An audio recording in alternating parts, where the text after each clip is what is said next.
और गरीब का नहीं होता। सबसे बड़ा फासला होता है भूख और सपनों का। ये कहानी है 12 साल के आर्यन की, जिसके पास ना स्कूल बैग था, ना जूते, लेकिन उसका दिमाग बहुत तेज था। एक 12 साल का कचरा बिनने वाला लड़का, जिसने सिर्फ 1 मिनट में वो गणित का सवाल हल कर दिया जिसे हल करने में एक प्रोफेसर को 15 साल लग गए। और जब सच सामने आया तो पूरे स्कूल के अमीर बच्चे शर्म से सिर झुकाकर खड़े थे। आखिर उस गरीब लड़के ने ऐसा क्या किया था जो दुनिया का सबसे मुश्किल सवाल भी उसके सामने हार गया? Circles and triangles, 4 plus 6. It all makes a pattern. Good morning, class 12. You have a test today. There'll be no talking. Turn to page 320. He began writing a question on the board, one that took him 15 years to solve, and he named it Nay, the impossible equation. दोस्तों, दुनिया का सबसे बड़ा फासला अमीर गरीब का नहीं, भूख और सपनों का होता है। आज की कहानी एक ऐसे लड़के की है जिसके पास स्कूल का बैग नहीं, जूते नहीं और 2 वक्त की रोटी भी मुश्किल से मिलती थी। फिर भी उसने भारत के सबसे बड़े गणित प्रोफेसर को घुटने टेकने पर मजबूर कर दिया। जो सवाल टीचर को सॉल्व करने में 20 साल लगे, उसी सवाल को कचरा बीनने वाला आर्यन सिर्फ 1 मिनट में सॉल्व कर गया। आइए देखते हैं उसने ये कैसे किया। सुबह की धूप अभी ठीक से निकली भी नहीं थी कि सूर्यनगर शहर के सबसे महंगे श्री चाणक्य इंटरनेशनल स्कूल के गेट पर हलचल शुरू हो गई। ये स्कूल रईसों के बच्चों के लिए था, जहां टैलेंट से ज्यादा पैसों के दम पर एडमिशन मिलता था। बड़ी बड़ी गाड़ियां रुक रही थी, एसी कारों से बच्चे उतर रहे थे, उनके कपड़े चमक रहे थे और उनके जूतों पर धूल का एक कण भी नहीं था। लेकिन इसी चमक दमक से दूर स्कूल की दीवार के बाहर कूड़े के ढेर के पास एक 12 साल का लड़का खड़ा था। उसका नाम था आर्यन। आर्यन का हुलिया ऐसा था कि लोग उसे देखकर मुंह बना लेते थे। उसके कपड़े गंदे थे, शर्ट के बटन टूटे हुए थे और पैरों में अलग अलग रंग की चप्पलें थीं जो शायद उसे कचरे के डिब्बे में मिली होंगी। उसके कंधे पर प्लास्टिक का बड़ा सा बोरा लटक रहा था। लेकिन अगर आप ध्यान से उसकी आंखों में देखते तो वहां आपको भूख नहीं बल्कि एक अजीब सी चमक दिखाई देती। आर्यन कचरा बीनता था, लेकिन उसका ध्यान प्लास्टिक की बोतलों पर कम और स्कूल के अंदर से आने वाली आवाज़ों पर ज्यादा रहता था। उसे कूड़े के डिब्बों में ज्यामिति के शेप्स दिखते थे, उसे गाड़ियों के नंबर प्लेट में मैथ्स के पैटर्न नजर आते थे। वो कभी स्कूल नहीं गया था, लेकिन ऊपर वाले ने उसे ऐसा दिमाग दिया था जो कैलकुलेटर से भी तेज चलता था। आज स्कूल में माहौल कुछ अलग था। 12वीं क्लास में सन्नाटा छाया हुआ था। क्लास में प्रोफेसर R.K. वर्मा आए। वर्मा सर शहर के सबसे सख्त मैथ्स टीचर माने जाते थे। उनके बारे में कहा जाता था कि उनके सवाल बच्चों के पसीने ही नहीं, जान भी निकाल देते हैं। आज वो बहुत गुस्से में लग रहे थे। उन्होंने डस्टर टेबल पर पटका और बोले, तुम सब के दिमाग में धूल भरी है।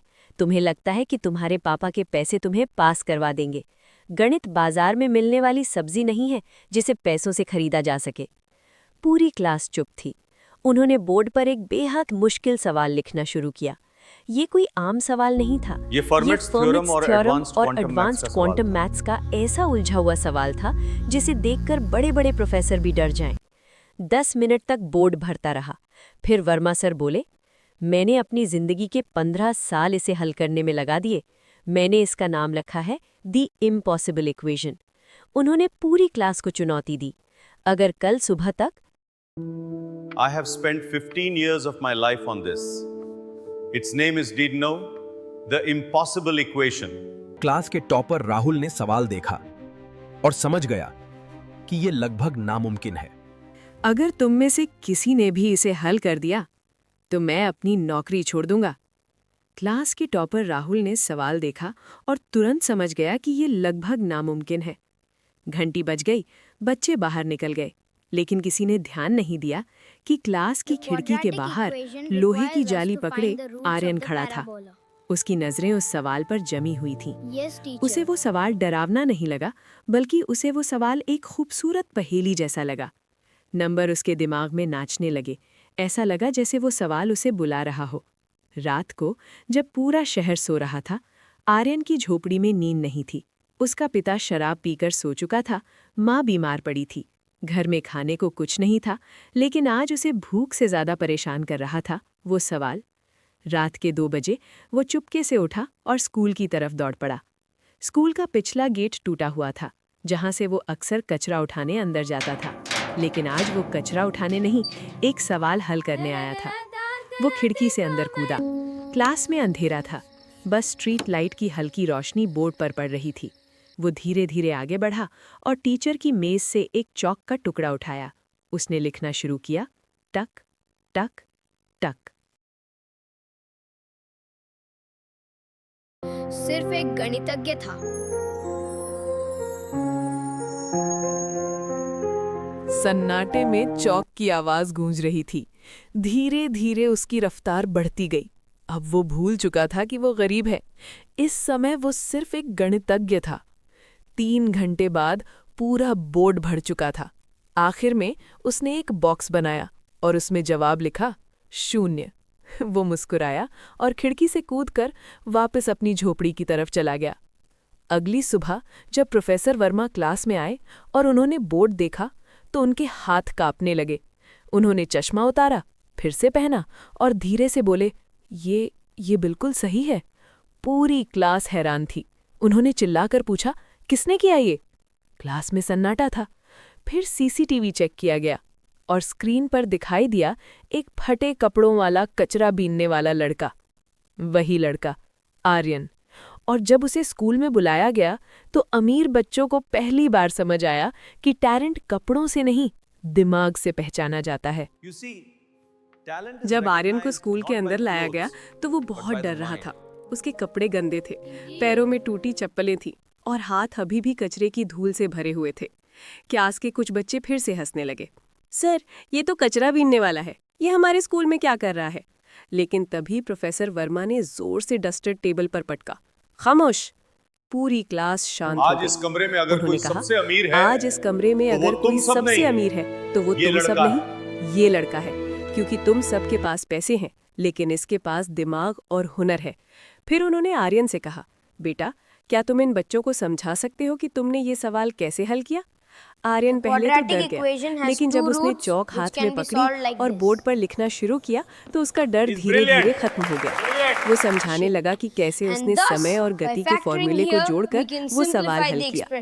पूरी क्लास चुप होकर सुन रही थी। जिन बच्चों ने पहले उसका मजाक उड़ाया था, अब वही बच्चे हैरानी से उसे देख रहे थे। जब वो समझाकर चुप हुआ तो प्रोफेसर वर्मा की आंखों में आंसू थे। उन्होंने अपनी कलाई से सोने की घड़ी उतारी और आर्यन के हाथ में बांध दी। फिर बोले, आज से तुम कूड़ा नहीं उठाओगे, आज से तुम कलम उठाओगे। तुम्हारी पढ़ाई, तुम्हारा खाना, तुम्हारा रहना, सब का खर्च मैं उठाऊंगा। पूरे स्कूल में सन्नाटा छा गया। प्रिंसिपल भी हैरान थे, लेकिन प्रोफेसर वर्मा ने साफ कहा, ऐसा टैलेंट अगर सड़क पर रह गया तो ये समाज की सबसे बड़ी हार होगी। उस दिन से आर्यन को उसी स्कूल में फ्री एडमिशन मिल गया। शुरुआत में उसे बहुत मुश्किल हुई क्योंकि बाकी बच्चे अमीर घरों से थे और आर्यन झुग्गी से आया था। लेकिन प्रोफेसर वर्मा हमेशा उसके साथ खड़े रहे। उन्होंने उसे किताबें दिलाईं, कपड़े गुलाए और हर दिन उसे पढ़ाया। आर्यन भी दिन रात मेहनत करता रहा। कुछ ही सालों में वही कचरा बीनने वाला लड़का पूरे राज्य का टॉपर बन गया। फिर उसे विदेश की बड़ी यूनिवर्सिटी से स्कॉलरशिप मिल गई। सालों बाद जब आर्यन एक बड़ा वैज्ञानिक और गणितज्ञ बनकर वापस अपने शहर लौटा तो उसने सबसे पहले उसी स्कूल का दरवाज़ा खटखटाया। प्रोफेसर वर्मा बूढ़े हो चुके थे। दोस्तों, इस कहानी से हमें एक बहुत बड़ी सीख मिलती है। टैलेंट कभी अमीरी या गरीबी नहीं देखता। हीरा अगर कीचड़ में भी गिर जाए तो उसकी चमक कम नहीं होती।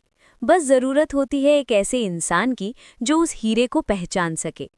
हो सकता है आपके आसपास भी कोई ऐसा बच्चा हो जिसके सपने बहुत बड़े हों, क्योंकि कल वही बच्चा दुनिया बदल सकता है।